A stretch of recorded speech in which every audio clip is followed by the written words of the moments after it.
दोस्तों, welcome to DevOps article YouTube channel. AWS Hindi video series में आप सबका फिर से एक बार स्वागत है। दोस्तों, बने रहिए, जुड़े रहिए डेवऑप्स आर्टिकल के साथ और सीखते रहिए AWS क्लाउड हिंदी में आसानी के साथ।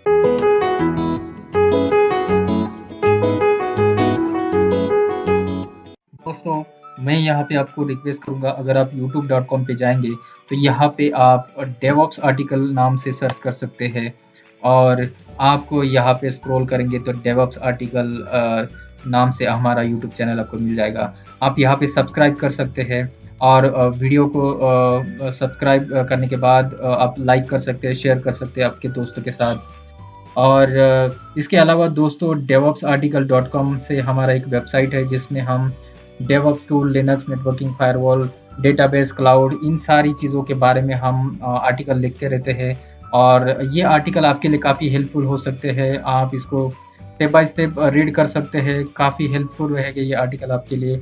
और दोस्तों, इसके अलावा आप डेवऑप्स आर्टिकल का फेसबुक पेज अवेलेबल है और डेवऑप्स नॉलेज शेयरिंग कम्युनिटी के नाम से एक फेसबुक ग्रुप भी अवेलेबल है। आप इस ग्रुप को ज्वाइन कर सकते हैं और आपका नॉलेज शेयर कर सकते हैं। So thank you so much दोस्तों, डेवऑप्स आर्टिकल के साथ जुड़ने के लिए। दोस्तों, जैसे कि पिछले वीडियो में हमने डिस्कस किया था कि हम आज VPC के कंपोनेंट के बारे में डिस्कस करेंगे। तो आज का जो टॉपिक है वो VPC कंपोनेंट्स है।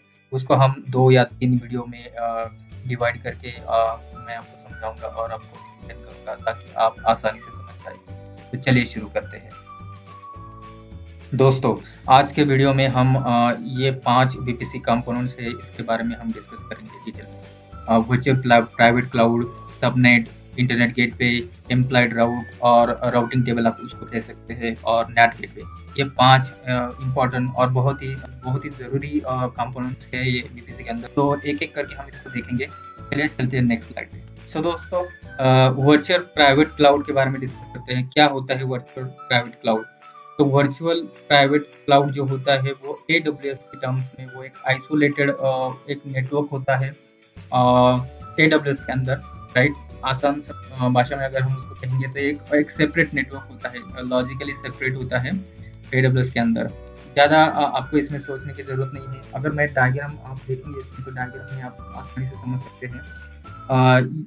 ये जो है AWS क्लाउड है, राइट। ये जो सबसे बाहर के साइड में जो देखा है ये मेरा AWS क्लाउड है और इसके अंदर जो स्टार्ट होता है वो देखिए वो रीजन होता है। जैसे कि मैं अगर हो तो मैं मुंबई रीजन से प्रैक्टिकल लैब हम करते हैं तो ये मेरा मुंबई रीजन है। ठीक है, उसके अंदर रीजन के बाद जो आता है वो VPC आता है। हम VPC क्रिएट करते हैं तो वो रीजन के अंदर होता है, राइट। तो ये मेरा जो VPC है वो लॉजिकली आइसोलेटेड है, यानी कि एक सेपरेट है लॉजिकली, राइट। तो VPC के बाद जो आता है वो होता है अवेलेबिलिटी जोन, और अवेलेबिलिटी जोन अलग अलग हो सकते हैं। एक VPC के अंदर मेरे या एक रीजन के अंदर मेरे 2 या 2 से ज़्यादा रीजन अवेलेबिलिटी जोन हो सकते हैं, राइट। और अवेलेबिलिटी जोन के अंदर मेरे सबनेट्स होंगे। सबनेट्स मेरे होंगे वो होंगे प्राइवेट सबनेट हो सकते हैं या फिर प्राइवेट सबनेट पब्लिक सबनेट हो सकते हैं। और वो सबनेट के अंदर मैं अपने एक्चुअल इंस्टेंसेस या फिर अपने सर्वर्स या मशीन हमारे होंगे उसके अंदर, राइट। तो ये वर्चुअल प्राइवेट क्लाउड क्या होता है, इसको अगर आप समझेंगे तो एक आप समझ लीजिए कि एक आइसोलेटेड या फिर एक नेटवर्क होता है, आपका प्राइवेट नेटवर्क होता है with in the AWS cloud. AWS cloud जो होता है उसके अंदर, लेकिन ये दूसरे कस्टमर के साथ या फिर किसी और AWS अकाउंट के साथ ये अटैच नहीं होते हैं, ये लॉजिकली आइसोलेटेड होते हैं। तो इतना आप समझ लीजिए। चलते हैं नेक्स्ट स्लाइड पे।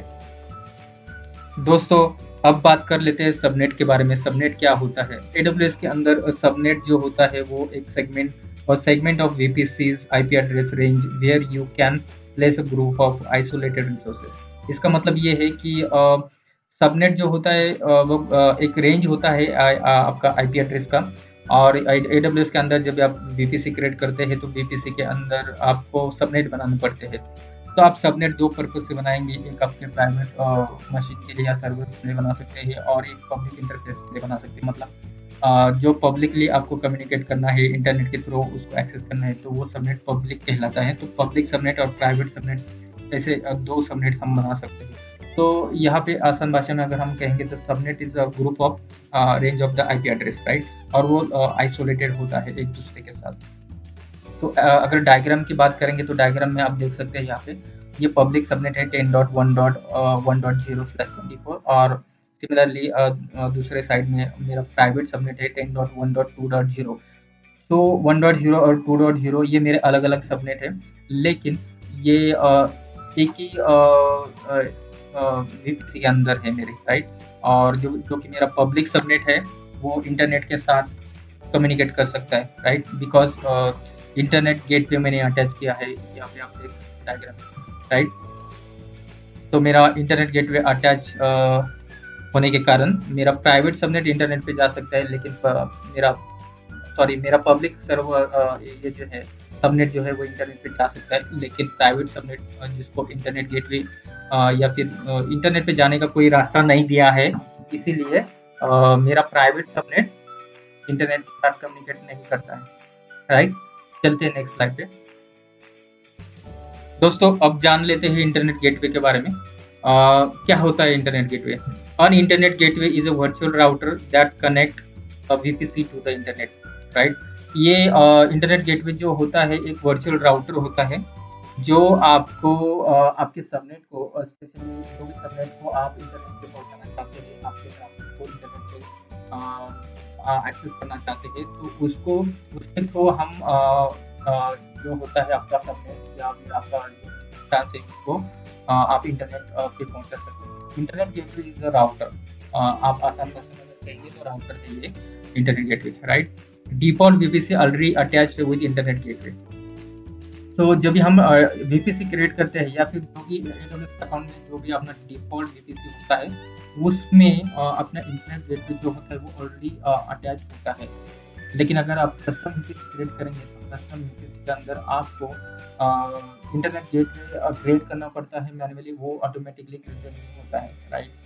तो जो तीसरा पॉइंट है, for custom VPC you must have to attach internet gateway to VPC if required to connect internet. जैसे कि मैंने कहा कि आपको मैन्युअली क्रिएट करना पड़ता है और वीपीसी जब हम क्रिएट करते हैं कस्टम वीपीसी तो इंटरनेट गेटवे क्रिएट करने के बाद आपको बहुत सारी चीज़ें करनी पड़ती है। आपको सबनेट बनाना पड़ता है, आपको इंटरनेट गेटवे वो सबनेट के साथ अटैच वीपीसी के साथ अटैच करना पड़ता है। उसके बाद राउटिंग टेबल में जाके आपके सबनेट को एसोसिएट करना पड़ता है, आपके इंटरनेट गेटवे को वहाँ पे अटैच करना पड़ता है।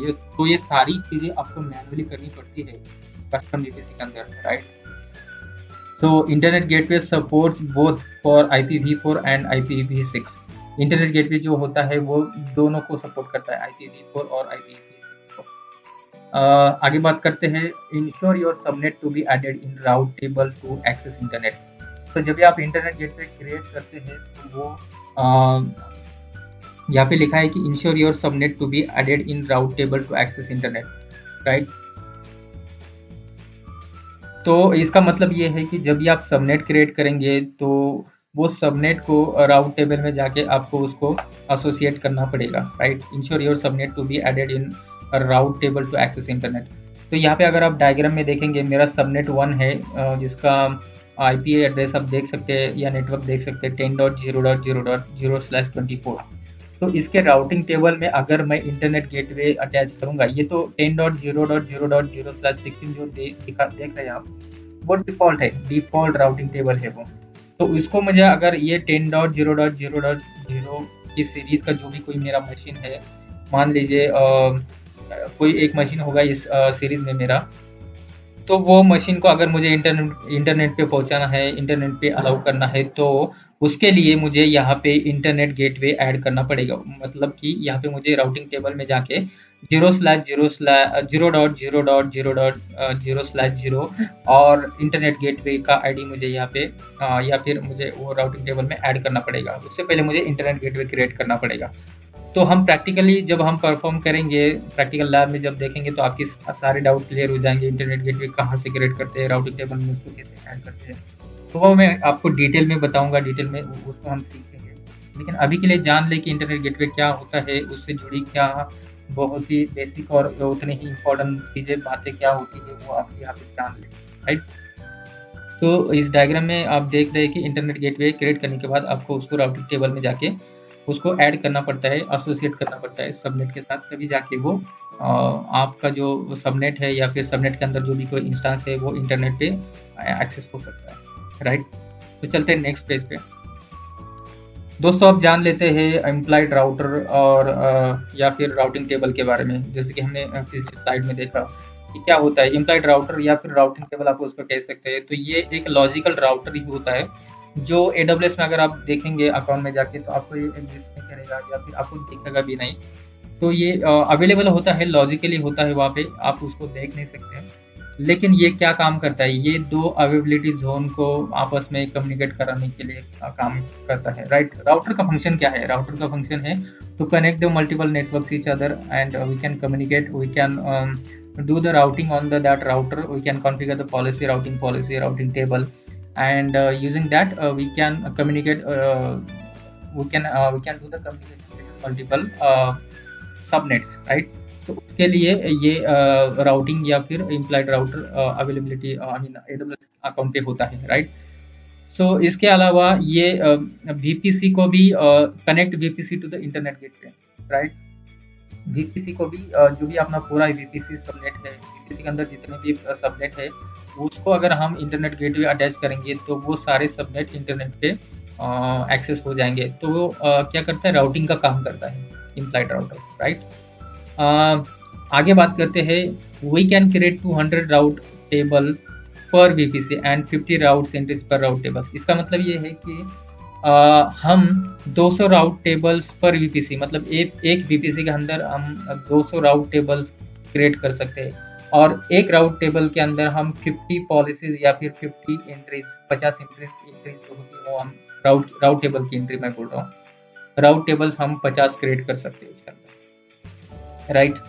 One subnet can be associate with one route tables at one time. मतलब दोस्तों इसका मतलब ये है कि मान लीजिए कि यहाँ पे मेरा ये देखिए आप ये प्राइवेट सबनेट देख सकते हैं।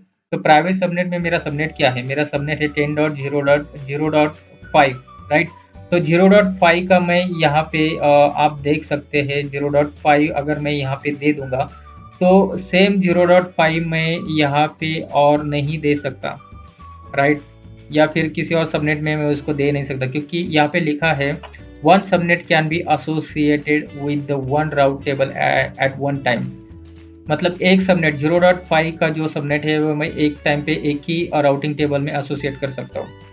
एक टाइम पे दो राउटिंग टेबल के एक टाइम पे दो राउटिंग टेबल के साथ उसको एसोसिएट नहीं कर सकता, राइट। ताकि अगर वो ऐसा करते हैं तो वो क्या होगा, ओवरलैपिंग हो जाएगा, आपका राउटिंग प्रॉपरली काम नहीं करेगा। If subnet not exist, if subnet not associate with any custom route table, then by default it will be associated with the default VPC route table.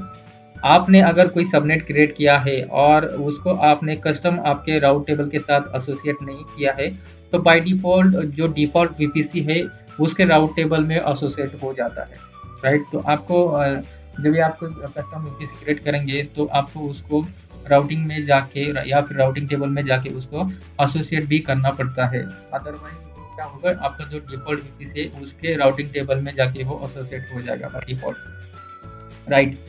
आगे चलते हैं, you can associate multiple subnet with the same route table, right. इसका मतलब ये है दोस्तों, इसका मतलब ये है कि आप जैसे कि मान लीजिए 10.0.0.5 10.0.1.0 देन 10.0.3 2 4 5 इस तरह से आप मल्टीपल सबनेट ये राउट टेबल में एसोसिएट कर सकते हैं, लेकिन सेम सबनेट एसोसिएट नहीं कर सकते, जो कि हमने यहाँ पे देखा। ये one subnet can be associate with one route table at the one time, right. But यहाँ पे लिखा है नीचे कि you can associate multiple subnet with the same route table. इसका मतलब ये है कि आप मल्टीपल सबनेट एसोसिएट कर सकते हैं। जैसे कि अभी आप टेक्निकल लैंग्वेज में अगर समझते हैं तो आपको समझ जाएगा। 10 डॉट या फिर देखिए प्राइवेट IPv4 10.0.1.5 इस तरह से 2.0 या फिर 3.0 या फिर 10.0 4.0 10.0 5.0, इस तरह से मल्टीपल सबनेट आप ये किसी भी राउटिंग टेबल में ऐड कर सकते हैं। लेकिन 1.0 और फिर सिमिलर 1.0 आप मल्टीपल सबनेट में एसोसिएट नहीं कर सकते। आई होप आप समझ गए होंगे मैं यहाँ पे क्या कहना चाह रहा हूँ आपसे। दोस्तों अभी ये जो लास्ट वाला जो पॉइंट है ये काफ़ी इम्पोर्टेंट है, आप इसको हमेशा ध्यान में रखिए। You can edit modify but can't delete primary route table. If required you can create one more route table, make it primary and then you can delete it.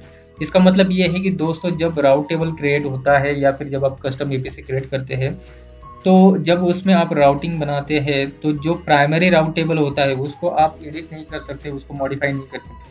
और AWS वो वहाँ पे आपको अलाउ ही नहीं करता है मॉडिफाई डिलीट करने के लिए। तो जब भी आप प्राइमरी राउट के साथ काम करते हैं तो आपको जब राउटिंग आप क्रिएट करते हैं तो आपको वो पहले ही सोच लेना है कि हमारे राउटिंग टेबल में हमें क्या सबनेट लेना है, क्या पॉलिसी रखनी है, वो आपको पहले ही डिसाइड करना है। अदरवाइज जब आप अगर ज़रूरत होती ही आपको राइट, आपको डिलीट करने की ज़रूरत होती है या फिर मॉडिफाई करने की ज़रूरत होती है, तो उस केस में आप दूसरा ऑप्शंस है वहाँ पे कि आप क्या करें कि दूसरा सबनेट क्रिएट करें या फिर दूसरा राउट टेबल क्रिएट करें, सॉरी सबनेट नहीं, दूसरा राउट टेबल क्रिएट करें। तो वो राउट टेबल जो दूसरा आपने क्रिएट किया वो क्या हो जाएगा, वो प्राइमरी बन जाएगा। तो जो प्राइमरी बनने के बाद जो अपना पहले वाला सबनेट था वो सेकेंडरी बन जाएगा। तो सेकेंडरी सबनेट को आप क्या कर सकते हो, डिलीट कर सकते हो, उसको मॉडिफाई कर सकते हो या फिर उसको एडिट कर सकते हो। तो इस तरह से आप उसको जो अपना प्राइमरी सबनेट है, लेकिन एंड ऑफ द डे आप क्या होता है कि प्राइमरी सबनेट AWS क्या करता है, आपको एडिट और मॉडिफाई करने के लिए अलाउड नहीं करता है। राइट, आई होप आप समझ गए होंगे मैं क्या बोल रहा हूँ यहाँ पे। तो चलते हैं नेक्स्ट स्लाइड पे। दोस्तों अब बात कर लेते हैं नेट गेटवे के बारे में। NAT gateway is used to connect private subnets or instances to the internet. In NAT process, it is convert private IP to public and public to private, right? तो NAT गेटवे क्या है? NAT gateway एक kind of device होता है जो आपके private subnet और जो भी इंस्टांसेस है उसको इंटरनेट पे पहुंचाने के लिए या फिर जो ट्रैफिक है उसको इंटरनेट पे रूट करने के लिए इस्तेमाल किया जाता है AWS में। और नेट गेटवे क्या करता है, नेटिंग अगर आप समझते हैं, नेटिंग का अगर आपको ज़्यादा पता नहीं है तो आप नेटिंग के वीडियो देख सकते हैं और नेटिंग को पहले समझ लें, तो उसके बाद आपको ये बातें जो मैं बोल रहा हूँ आपको वो समझ में ज़्यादा अच्छी तरह से आ जाएगी। तो नेटिंग की प्रोसेस में क्या होता है, नेटिंग की प्रोसेस में जब भी आप किसी प्राइवेट सबनेट में से कोई इंस्टेंस है उसको अगर आप इंटरनेट पे पहुंचाना चाहते हो, इंटरनेट से एक्सेस करना चाहते हो, तो नेटिंग में क्या होता है कि आपका प्राइवेट आईपी जो होता है इंस्टेंस का वो कन्वर्ट हो जाता है पब्लिक आईपी में, और public IP can communicate to the internet. Public IP जो होता है इंटरनेट पे जितने भी पब्लिक आईपी अवेलेबल है उनके साथ कम्युनिकेट कर सकता है। तो इसीलिए पब्लिक और इंटरनेट पे पब्लिक आईपी चलता है और प्राइवेट सबनेट में प्राइवेट आईपी चलते हैं, राइट। तो नेटिंग में क्या होता है, यही होता है। नेटिंग में जो प्रोसेस होता है उसमें पब्लिक टू प्राइवेट और प्राइवेट टू पब्लिक आईपी में कन्वर्जन होता है। तो ये इसको हम डिटेल में बाद में समझेंगे। अगर आप नेटिंग के वीडियो देखेंगे तो आपको ये बातें अच्छी तरह से समझ में आ जाएगी। आगे देखते हैं, net gateway is always attached in public subnet. तो ये बहुत ही इंपॉर्टेंट चीज़ है दोस्तों। नेट गेटवे जो होता है वो पब्लिक सबनेट में अटैच होता है। Net gateway is always attached in public subnet. आप यहाँ पे डायग्राम में देख सकते हैं, ऊपर मेरा जो है ये पब्लिक सबनेट है, ये जो है नीचे ये है प्राइवेट सबनेट। तो आप देख सकते हैं पब्लिक सबनेट में मेरा नेट गेटवे अटैच है। तो नेट गेटवे अटैच होने के कारण यहाँ पे मेरा जो पब्लिक सबनेट के अंदर जितने भी मेरे मशीन से सर्वर से वो इंटरनेट पे कम्युनिकेट कर सकते हैं। आप राउटिंग टेबल में देख सकते हैं पब्लिक सबनेट के, यहाँ पे देखिए इंटरनेट गेटवे अटैच किया हुआ है, right. In case of multiple public subnet, NAT gateway attached to associate subnet. In case of multiple public subnet, अगर है वहाँ पे आपके अगर VPC के अंदर मल्टीपल पब्लिक सबनेट है, तो दोस्तों इसका मतलब ये है कि अगर आपके पास आपके VPC के अंदर मल्टीपल पब्लिक सबनेट है और आपने अगर जिस सबनेट के साथ आपने आपका नेट गेटवे अटैच एसोसिएट किया है, उसी के साथ वो एसोसिएट रहेगा, और बाकी जो पब्लिक सबनेट है उसके साथ वो एसोसिएट नहीं रहेगा। तो एक टाइम पे आप जो भी नेट गेटवे जिस भी पब्लिक सबनेट को एसोसिएट करेंगे उसके साथ वो एसोसिएट रहेगा, right. Net gateway require elastic IP address. अभी नेट गेटवे अभी हम पब्लिक सबनेट में अटैच करते हैं तो उसको इंटरनेट पे कम्युनिकेट करने के लिए या तो पब्लिक आईपी की ज़रूरत होती है या फिर इलास्टिक आईपी की ज़रूरत होती है, राइट। तो इलास्टिक आईपी सेम होता है पब्लिक आईपी की तरह एडब्ल्यूएस में। पब्लिक आईपी जो होता है वो हम जब इंस्टेंस क्रिएट करते हैं तो उसके साथ हमें एक पब्लिक आईपी मिल जाता है। लेकिन इसका एक ड्रॉबैक है, जब भी हम इंस्टेंस या फिर जो भी अपना मशीन है वो अगर रिबूट करेंगे, उसको स्टॉप करके फिर वापस चालू करेंगे, तो जो पब्लिक आईपी हमें मिलता है वो कांस्टेंट नहीं रहता है, वो चेंज होता रहता है, राइट। तो ये ड्रॉबैक को हटाने के लिए एडब्ल्यूएस हमें इलास्टिक आईपी प्रोवाइड करता है। मान लीजिए कोई वेबसाइट है और हमें कोई एक वेबसाइट को पब्लिश करना है, कॉन्स्टेंटली उसको एक्सेस करना है, उसके बैकएंड में और भी कुछ हमें एक्टिविटीज़ करनी है, तो हमें एक कांस्टेंट या परमानेंट रहने वाला कोई एक आईपी चाहिए, पब्लिक आईपी। तो वो एडब्ल्यूएस उसके सॉल्यूशन के लिए हमें इलास्टिक आईपी का ये हमें इलास्टिक आईपी हमें प्रोवाइड करता है, राइट। तो इलास्टिक आईपी कांस्टेंट रहता है, परमानेंट रहता है, और उसको हम अपने अकाउंट के साथ एसोसिएट कर सकते हैं। तो ये डिफरेंस है इलास्टिक आईपी और पब्लिक आईपी में। तो आगे चलते हैं, deleting NAT gateway disassociate its elastic IP but does not release it from your AWS account. Make sure to release it to avoid charges, right. इसका मतलब यह है कि जब भी आप अपना नेट गेटवे डिसएसोसिएट करते हैं, मतलब उसको डिलीट करते हैं, it's elastic IP does not release it from your AWS account. तो उसके साथ हम जो इलास्टिक आईपी नेट गेटवे के साथ अटैच करते हैं वो क्या होता है, वो रिलीज नहीं होता है। जब अगर हम सोचते हैं कि अगर हमें अभी नेट गेटवे की ज़रूरत नहीं है और नेट गेटवे के साथ हमने इलास्टिक आईपी भी लिया हुआ है, क्योंकि वो ज़रूरी होता है, या तो पब्लिक आईपी या फिर इलास्टिक आईपी चाहिए होता है जब हम नेट गेटवे यूज़ करते हैं, राइट। तो अभी हम बात कर रहे हैं लास्ट वाला पॉइंट जो है अपना, अगर हमें नेट गेटवे की ज़रूरत नहीं है, हम डिलीट करते हैं नेट गेटवे, तो उस केस में हमारे पास जो इलास्टिक आईपी होता है वो रिलीज़ नहीं होता है नेट गेटवे डिलीट करने के बाद। आपको नेट गेटवे डिलीट करने के बाद आपको जो आपका इलास्टिक आईपी है वो भी रिलीज़ करना पड़ेगा, राइट। अगर वो आप भूल गए तो आपको उसके चार्जेस लग सकते हैं। तो मेक श्योर कि अगर आप सोचते हैं कि नेट गेटवे यूज़ नहीं करना है तो उसके साथ जो भी आपका अटैच्ड इलास्टिक आईपी है उसको आपको मैन्युअली जाके रिलीज़ करना पड़ेगा, राइट। अदरवाइज़ आपको एडब्ल्यूएस चार्ज करेगा। तो डायग्राम में आप देख सकते हैं, यहाँ पे नेट गेटवे पब्लिक सबनेट में अटैच करना है, प्राइवेट सबनेट में आपका नेट गेटवे अटैच नहीं होता है, राइट। या प्राइवेट सबनेट के लिए नेट गेटवे अटैच कर सकते हैं, लेकिन वो अटैच होता है पब्लिक सबनेट में।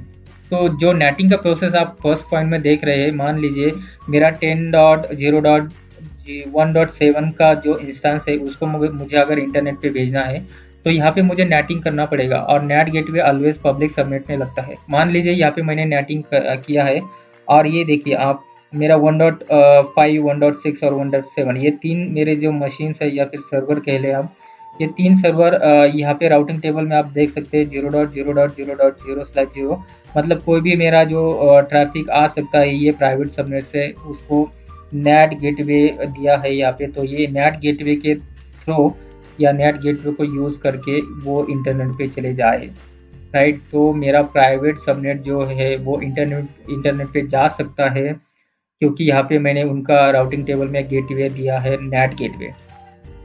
तो जो मैंने यहाँ पे ऊपर आपको बताया है कि नेट गेटवे जो होता है वो पब्लिक सबनेट में यूज़ किया जाता है, लेकिन वो प्राइवेट सबनेट के लिए यूज़ किया जाता है, प्राइवेट सबनेट को इंटरनेट पे पहुँचाने के लिए यूज़ किया जाता है।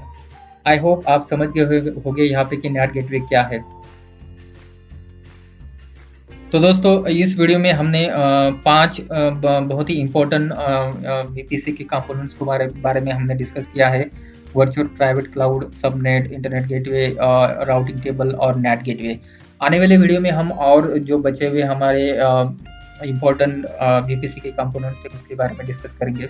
दोस्तों इसको आप डिटेल में ज़्यादा पढ़ सकते हैं, और लैब जब हम करेंगे तो आपको और भी बहुत सारी चीज़ें डेफ़िनेटली क्लियर होंगी। आप इज़िली आपके एडब्ल्यूएस की बीपीसी के लैब आसानी से परफ़ॉर्म कर सकते हैं, उसको प्रैक्टिस कर सकते हैं और बाय हार्ट कर सकते हैं। तो दोस्तों इस वीडियो में इतना ही। अब मिलते हैं नेक्स्ट वीडियो में, बीपीसी के नेक्स्ट वीडियो में मिलते हैं और उसमें आगे के बीपीसी के कंपोनेंट्स के बारे में डिस्कस करते हैं। दोस्तों मेरे वीडियो को अगर लाइक करते हैं तो आपके दोस्तों के साथ फेसबुक पे शेयर करें और किसी ट्विटर पे शेयर करें, लिंक्डइन पे शेयर करें। और अगर दोस्तों आप चैनल पे नए हैं तो यार प्लीज़ वीडियो को लाइक करिए और चैनल को भी सब्सक्राइब कर लीजिए। मिलते हैं नेक्स्ट वीडियो में। Thank you so much.